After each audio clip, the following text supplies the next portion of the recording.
বাসন্তী পুজো উপলক্ষে আজকে শুভ অষ্টমী তিথিতে আমরা নদীর বা প্রতি বছরে এরকম একটা মানে গঙ্গার ছান বলি আর অষ্টমী ছান বলি, যাই বলি না কেন আমরা সবাই মনে করি যে অষ্টমী ছান করলে আমরা মনের দুঃখ কষ্ট সব কিছু মা গঙ্গার চরণে ধুয়ে যাবে।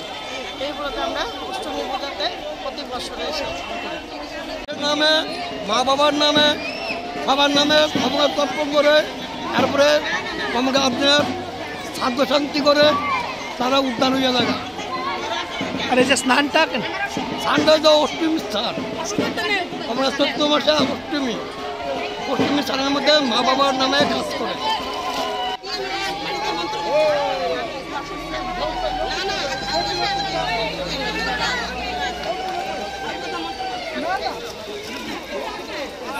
আমরা